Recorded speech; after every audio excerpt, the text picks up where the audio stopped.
पंजाबी में कहावत है, सास चंगी होवे या ते दीवार ते टंगी होवे।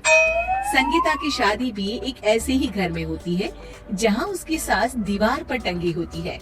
ससुर और पति शादी के पहले दिन उसे सास के फोटो के सामने ले जाते हैं, जहां ससुर जी कहते हैं, बेटा बेटा संगीता, ये तुम्हारी सास थी, बहुत नेक और भली, लेकिन थोड़ी गुस्सैल थी।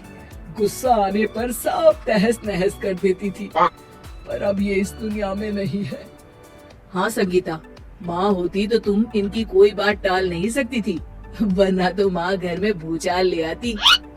संगीता मन में खुश होती है कि अच्छा है कि ऐसी औरत अब इस घर में नहीं है, लेकिन दिखावे के लिए वो जैसे ही सास की फोटो के सामने हाथ जोड़कर खड़ी होती है, ये क्या? सास उसे देखकर मुस्कुराने लगी। संगीता आंखों को मलकर एक बार फिर से देखती है, लेकिन फिर सास के चेहरे का भाव, भंगिमा यानी एक्सप्रेशन बिल्कुल बदले होते हैं। वो अपने पति और ससुर को कहती है, माँ की तस्वीर तो स्माइल कर रही है। ना ना बेटी, ये कैसे संभव है? जरूर तुम्हें कोई गलती हुई होगी, ऐसा कैसे हो सकता है? लगता है तुम शादी की सारी फॉर्मेलिटी करते करते थक गई हो, तुम्हें आराम की जरूरत है संगीता। खैर, सारे संगीता की बात को इग्नोर कर कमरे में चले जाते हैं। वैसे सास की फोटो पर एक्सप्रेशन एक के बाद एक बदलते ही रहते हैं।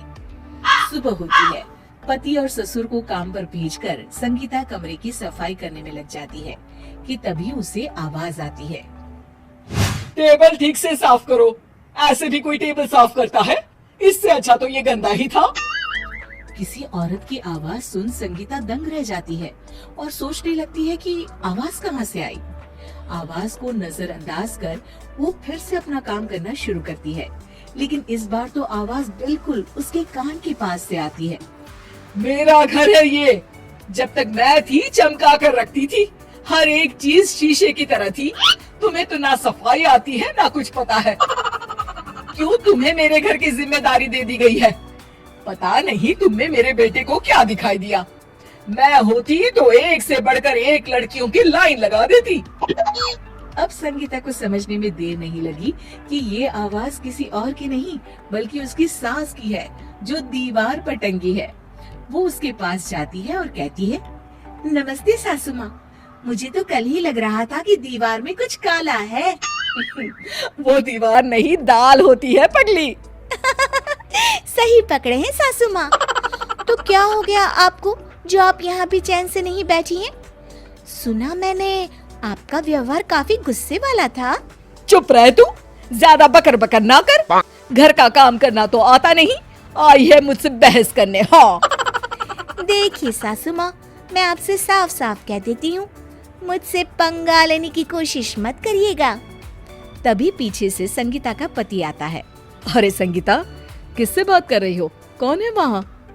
संगीता की सास की फोटो फिर से पहले जैसी हो जाती है। आपकी माँ से कह रही थी कि मुझे काम करना आता। अरे संगीता, माना सास के ताने हर बहू को अच्छे लगते हैं, लेकिन यहाँ तो माँ है ही नहीं, तुम तो फोटो से ही।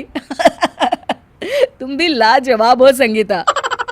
किसी को विश्वास नहीं होता कि संगीता अपनी मरी हुई सास की फोटो से बात करती है। वहीं आए दिन संगीता की सास संगीता को किसी न किसी बात पर आते जाते ताने देती। संगीता को भी अब सास के तानों और उनसे बात करने की आदत हो गई। वो कभी खानदान की कहानी तो कभी तीज त्योहार कैसे मनाए या किसी व्यंजन की रेसिपी सास से ही पूछती। सारा दिन घर में अकेली संगीता की सास अब उसके लिए तानों के साथ पक्की साथी की तरह भी रहने लगी थी, जो किसी और को नहीं बल्कि संगीता को ही सुनाई देती। तो देखा आपने, सास बहू का रिश्ता हर रिश्ते से ऊपर होता है, फिर चाहे वो खट्टा हो या मीठा।